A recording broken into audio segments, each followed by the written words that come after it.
ቡላው መበጥበጥ ስላለበት መጀመሪያ ውሃ ጨምርና በጠብጠዋለሁ።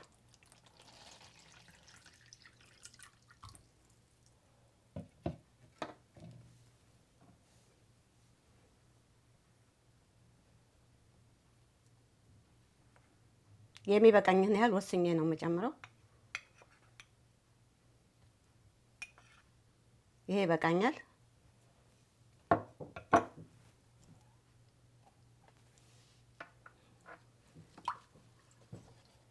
በጠብጠዋለሁ።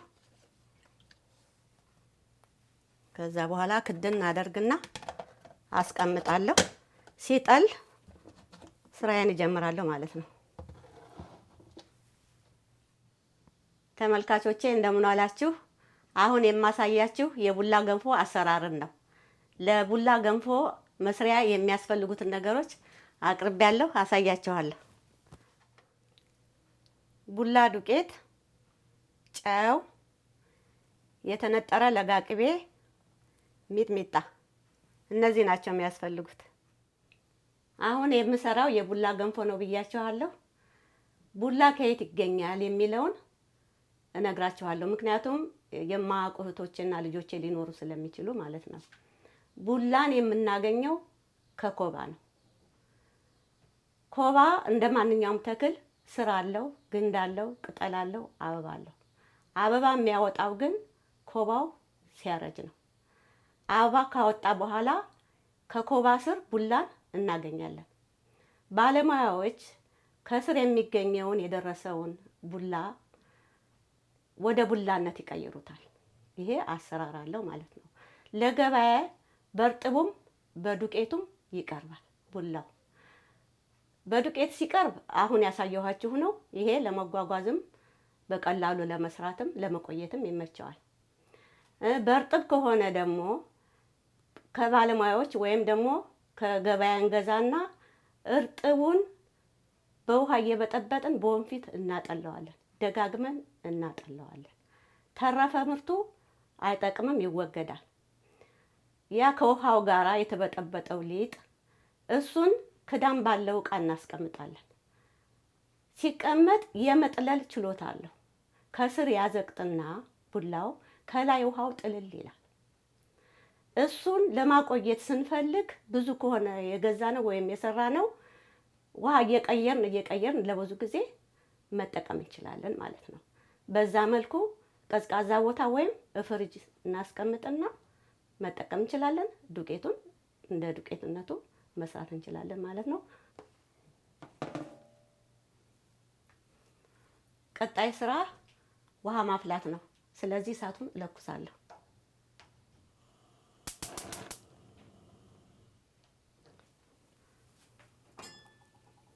ሙቅ ውሃ አለኝ፣ እጨምራለሁ።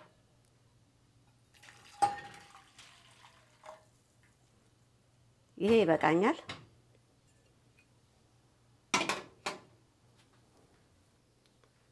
ለጣም ትንሽ ጨው ጨምራለሁ። ጨው አይችልም፣ ጥንቃቄ ያስፈልጋል። ሚጥሚጣውም ጨው ስላለው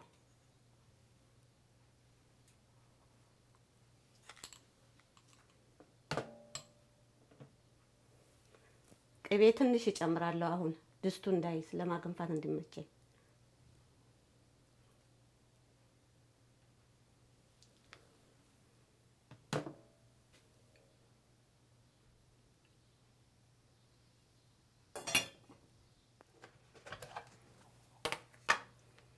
ይኸውላችሁ ቡላው ይሄን ይመስላል።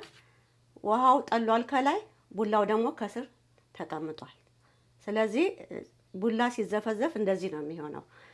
ሊጡ ቡላም በጥብጣችሁ ስታስቀምጡት ሁልጊዜ ለመቀየር ስትፈልጉ ውሃውን ብቻ ታፈሱና በሌላ ንጹህ ውሃ ብጥብጥ አድርጋችሁ ታስቀምጣላችሁ። በዚህ መልኩ ይቆይላችኋል ማለት ነው። ስለዚህ አሁን ውሃውን ስለማልፈልገው አፈሰዋለሁ።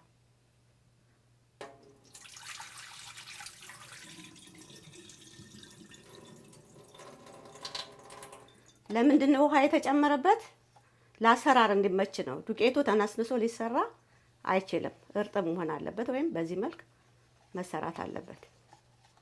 ስለዚህ አሁን ውሃው ሲፈላ እጨምራለሁ።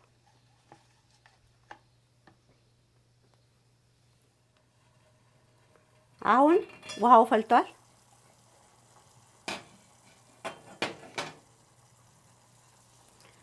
ቀጭንና ወፍራም ቡላ ለመስራት የሚወስነው ይሄ የሚፈላው ውሃ መጠን ነው። ስለዚህ በዛ ታስተካክላላችሁ ማለት ነው። አሁን አማስለዋለሁ፣ ምክንያቱም ቶሎ ነው የሚያዘቅጠው።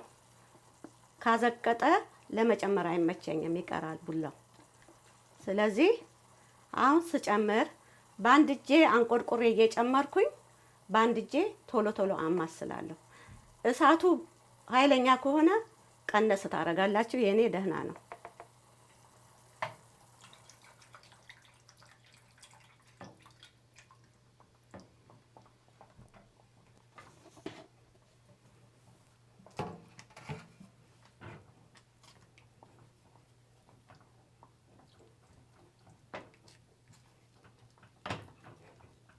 አሁን እሳቱን እቀንሳለሁ ቀስ ብሎ እንዲበስል።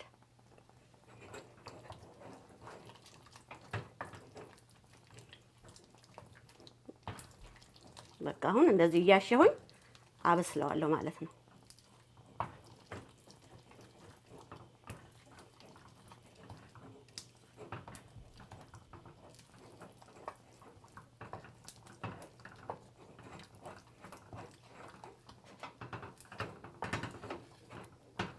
ቶሎ ነው የሚበስለው።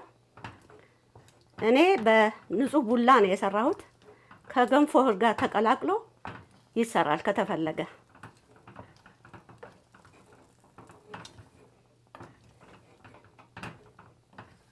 እንዲህ ስታበስሉ እሳቷ በጣም መቀነስ አለባት።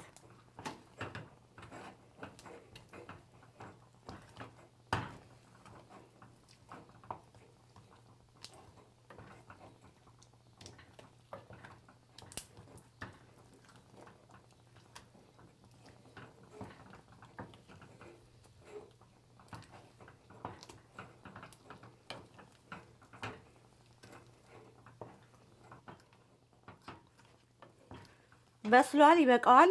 1 ደቂቃም አልቆየሁም። ወዲያው የሚበስል ምግብ ነው። ለችኮላ ይሆናል፣ ለቁርስ ይመቻል። ስለዚህ አወጣዋለሁ።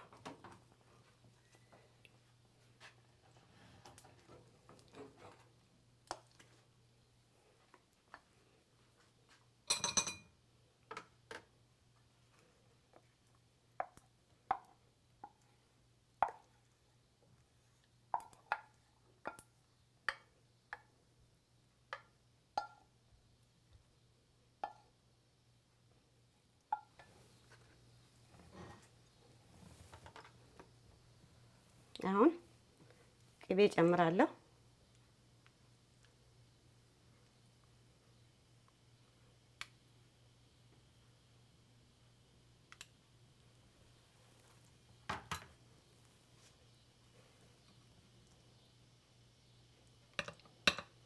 መጠን እንደ ፍላጎት ነው። ለአንድ ሰው ከሆነ ለአንድ ሰው፣ ለብዙ ሰው ከሆነ ለብዙ ሰው በርከት ተደርጎ ይሰራል።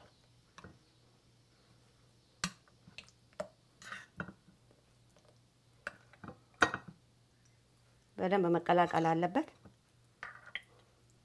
በግድ ነው የሚቀላቀለው፣ ቅቤ አይገባውም።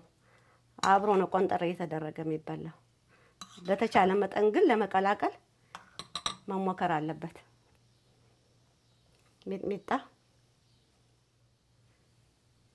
ሚጥሚጣ ነስነስ ይደረጋል።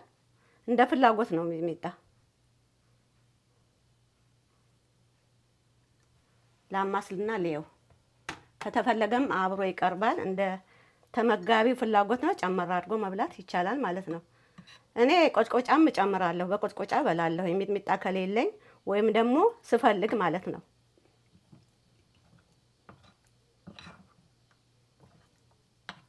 በርበሬና ሚጥሚጣም አንድ ላይ ከሌለ ደግሞ በበርበሬም ይሰራል።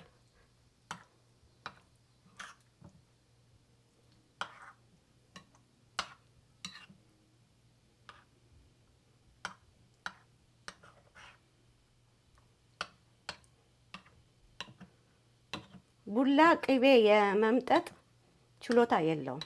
ትንሽ ቅቤን ቢጨመርበት ብዝት ያለ ነው የሚመስለው፣ ግን ተቆንጥሮ ሲበላ አብሮ ቅቤውን ያዝ አድርጎ ነው የሚበላው።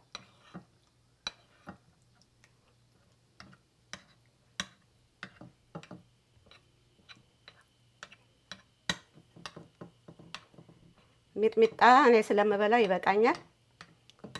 ይሄ እንግዲህ አልቋል። ለምግብነት ገበታ ላይ ማቅረብ ማለት ነው። ይሄን ይመስላል። እንዳያችሁት የቡላውን ገንፎ ሰርቼ ጨርሻለሁ። የቡላ ገንፎ ማባያው ቅቤና ሚጥሚጣ ወይም ቆጭቆጫ ከሌለም በርበሬ ነው። ግን ቅቤ የማይወድ በጤና ምክንያት ደግሞ ቅቤ የተከለከለ ካለ ቡላ ገንፎ ወይም በሌላ መንገድም የሚሰራው የቡላ ዘር ምግብ ጠቃሚ ስለሆነ ቅቤውንና ሚጥሚጣውን እንደ ፍላጎታችሁ አርጋችሁ ትንሽ አርጋችሁ አገንፍታችሁ ተጠቀሙላለሁ። እንግዲህ የዛሬውን የቡላ ገንፎ ሰርቼ ጨርሻለሁ። በሌላ ጊዜ በሌላ ስራ እስከምንገናኝ ደህና ሁኑልኝ፣ ደህና ቆዩ።